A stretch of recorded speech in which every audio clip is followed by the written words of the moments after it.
अगर यहाँ जितने बैठे हम सबको माइक दें और सबको ये पूछें कि आपको संतों से जुड़कर क्या लाभ मिला, आपको सत्संग से जुड़कर क्या लाभ मिला, तो आज की रात्रि छोटी पड़ जाएगी। हम में से कितने लोग हैं जो मांसाहार से जुड़े हुए थे, हम में से कितने लोग हैं व्यसन से जुड़े हुए थे, हम में से कितने लोग हैं बुरी आदतों से जुड़े हुए थे। जैसे बापू से जुड़े, सत्संग से जुड़े, तो बुरी आदतों को छोड़ना नहीं पड़ा, बुरी आदतें कब छूट गई और हमको पता भी नहीं चला। तो ये संतों की बड़ी कृपा होती है। इसलिए कहा आप तरे तारे सब संसार। संतों की दृष्टि भी महान, संतों की वाणी भी महान, संतों का संग भी महान, संतों की चरण धूली जहाँ पड़े वो स्थान भी महान। तो पूरी दुनिया में, देश विदेश में पूज्य श्री के श्री चरण कमल जहाँ जहाँ पड़े हैं वहाँ वहाँ आश्रम है। लेकिन बड़े गर्व से कहूँगी कि इन सभी आश्रमों में आज भी एक अद्भुत आश्रम है, तो वो मोटेरा का आश्रम है।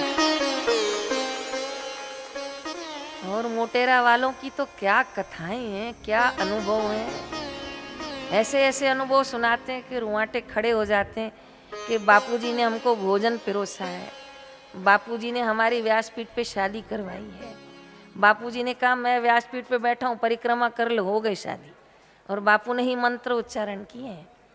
ऐसे कितने साक्षी हैं।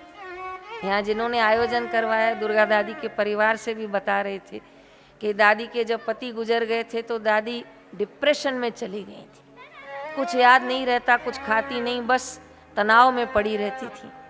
लेकिन कोई ईश्वर की कृपा, कोई छुपे हुए कर्म जो पूज्य श्री से जुड़ गई, और जैसे बापू श्री से जुड़ी तो बापू ने दादी को सेवा से जोड़ दिया। उस सेवा में इतनी मगन हो गई, सेवा और भजन में इतनी रत हो गई कि वो डिप्रेशन जिस कारण से था वो भूल गए और उनको पता भी नहीं चला। और मैं कल पूछ रही थी कितनी उम्र हो गई, तो कहा 80 से भी ऊपर हो गई।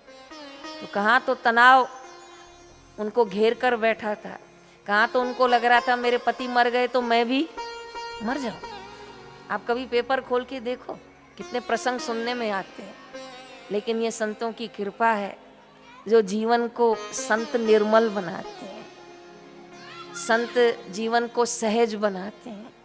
और जिनके जीवन में सत्संग नहीं होता ना, वो निर्मल हृदय के नहीं होते, वो सहज हृदय के नहीं होते हैं, इसलिए वो गांठ जल्दी बांधते हैं। और जब गांठ बनती है ना फिर खुलती बहुत मुश्किल से है। बुरा नहीं मानना, जब किसी को कैंसर होती है तो डॉक्टर क्या बोलते हैं कि इस जगह पर क्या हो गई है, गांठ हो गई है। मुझे एक बार एक पेशेंट ने बताया, उसको गले में यहाँ गांठ हो गई थी। तो कहा जब मैं डॉक्टर के पास गया तो डॉक्टर ने मुझे दवाइयाँ तो दी, और जो करवाया जाता है उसका कितनी साइज़ है उसका, वो सब करवाया। लेकिन उसके बाद डॉक्टर ने उसको बहुत प्यार से बिठाकर पूछा कि तुमको किसी के प्रति द्वेष है क्या? तो कहा डॉक्टर कहाँ कैंसर और कहाँ द्वेष, ये आप क्या बात कर रहे हैं? कहा नहीं, मैं तुझे खुल के बात करना चाहता हूँ कि तुमको किसी से प्रतिशोध लेने की भावना है क्या? तो कहा हाँ है। तो कहा तुम उसको माफ़ कर दो, तुम्हारा आधा कैंसर मैं ठीक कर दूंगा और तुम्हारी आधी कैंसर उसको माफ़ करने से, बोलिए तो जोर से बोलिए, ठीक हो जाएगा। मेरे पास उस डॉक्टर का नाम पता सब कुछ है। कहा तुम उसे दिल से माफ़ करो। कहा वो नहीं हो सकता। डॉक्टर ने कहा फिर आधी ठीक होगी, क्योंकि आधे रोग दवाई से ठीक हो सकते हैं, पर उन रोगों का जो कारण है वो हमारे कर्म है। उन रोगों का जो कारण है वो गांठ तो बाद में बनी, पर वो पहले हमारी मन की गांठें हैं। इसलिए संत महापुरुष जब जीवन में आते हैं ना तो वो मन की गांठें खोल देते हैं। और बड़े बड़े डाकू भी राम नाम जपने लगते हैं, बड़े बड़े अपराधी गुनहगार सोचते हैं जाने दो, जो हुआ अच्छा हुआ। गीता जी के इतने वचन तो दोहराइए, जो हुआ, जो हो रहा है, जो होगा वो, ये नियम। अरे जोर सा पत्थर आई मुझो हेॾो महंगो कांच बालकनी जो टूटी पियो, ऐं तव्हां चओ था जो हुआ अच्छा। वो कांच टूटना कुछ विधि के विधान में होगा, हो सकता हो कुछ बड़ी घटना घटनी हो, वो कांच टूट के निपट गया। तो मन की गांठें खोल, आत्म रस में डोल। कई बार झगड़े भाई भाई में भी होते हैं। जब डॉक्टर ने उसके बहुत खोदा कि तुमको किसके प्रति गांठ है, तब उस सज्जन ने बताया था कि मुझे अपने भाई के प्रति गांठ है। तो डॉक्टर ने कहा कैसे बंधी? तो कहा जब जमीन जायदाद का हिस्सा हुआ तो उसने ज़्यादा अपनी तरफ खींच लिया और मेरी और कम रखा। उस दिन से मुझे उसके प्रति गांठ बन गई है और मैं सुबह शाम उसको मन ही मन गाली देता हूँ, कोसता रहता हूँ। तो डॉक्टर ने उसको पूछा, चल उससे ज़्यादा मिली तुझे कम मिली, पर तुम दोनों में से ऊपर कौन लेके जाने वाला है? तो कहा डॉक्टर ऊपर की बात तो नहीं पता पर नीचे मैं तंग हूँ। कहा अब ये जो कैंसर की गांठ हुई अब कौन तंग है?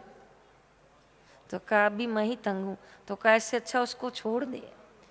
तो कई बार ये गांठें जब गहरी हो जाती है ना तो ये भयंकर रूपों का, रोगों का रूप बन जाती है। इसलिए ये सनातन धर्म की संस्कृति को प्रणाम है, ये श्रीमद् भगवद गीता के ज्ञान को प्रणाम है कि कई स्थानों पर सत्संग होता है। मुझे यहाँ भी बताया कि इस बिल्डिंग के परिसर में भी कई बार सत्संग होता है। कुबेर नगर में सत्संग होता है, ठक्कर नगर में होता है, बापू नगर में होता है, मोटेरा के मुख्य आश्रम में होता है। साधक मिलकर श्री आशारामण जी का पाठ करते हैं। क्यों? मन की गांठें खोल। कई बार गांठ खोलनी पड़ती है और कई बार धागे को ढीला छोड़ दो तो गांठ खुद ही खुल जाती है। भजन कीर्तन और सत्संग में इतना रंग आ गया कि पता नहीं उसको कब छोड़ दिया, बात को पता ही नहीं चला। तो कई बार पति पत्नी का भी झगड़ा होता है। एक बार जज साहब बता रहे थे कि बहन जी कुछ सत्संग में बोला करो, डिवोर्स की परसेंटेज पहले से दुगनी हो गई है। तो ये कितना कठिन है। पति पत्नी का झगड़ा हुआ, दोनों ने बात करना छोड़ दिया, लेकिन फिर पति को सुबह 5 बजे ट्रेन पकड़नी थी, अब उठना जरूरी था और पता है ये पहले उठती है, मैं बाद में उठता हूँ। तो उसने एक चिट्ठी में लिखा सुबह मुझे 4 बजे उठा देना, और चिट्ठी उसकी तरफ फेंक दी। अब फेंक तो दी, उसने उठा के पढ़ भी ली थी, लेकिन दोनों के मुंह में पत्थर भरे हुए थे, हृदय में गांठ थी, कोई लड़ाई हुई होगी। तो पति सुबह जब उठा तो 7:30 बजे थे, ट्रेन तो जा चुकी। उसे बड़ा गुस्सा आया अपनी पत्नी के ऊपर, कितना सा बोला और मुझे उठाया नहीं। लेकिन जब हाथ रखा मेज पर तो चिट्ठी में लिखा था उठो 4 बज गए। वो चिट्ठी रख के चली गई। मन की गांठें खोल, आत्म रस में डोल। ये भगवत गीता का जो ज्ञान है ना, ये मन की गांठें खोलता है।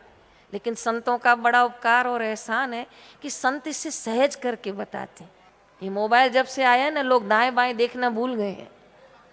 एक मित्र दूसरे एक मित्र के घर में गया और मिठाई देने गया। बोले मित्र 14 किलोमीटर दूर से मिठाई देने आए हो? बोले त्योहार ही दिवाली का है तो कैसे नहीं आऊं? बोले अरे मोबाइल पे ही विश कर लेते। बोले विश तो मोबाइल पे करता पर मिठाई कैसे भेजता? बोले मिठाई का फोटो खींच के भेज देते। ये तो 14 किलोमीटर खणी आयो वहीं तो ने चई भाई ॾियारीअ जो ॾिणु आहे मां हीअं कीअं छॾे वञा। तो लोग मिठाई देना भी ये SMS और जो ये व्हाट्सएप इस पे शुरू कर रहे हैं। लेकिन जो आनंद सत्संग में बैठकर आता है, बुरा नहीं मानना, वो घरों की 4 दीवारियों में नहीं आता है। इसलिए ये मंदिर, ये सत्संग भवन, ये गीता जयंती, ये गुरु पूर्णिमा, ये पावन पर्व सनातन धर्म की मूल पूंजी है। लेकिन फिर से कह रही हूँ कि इन गुरुओं महापुरुषों का बड़ा उपकार है।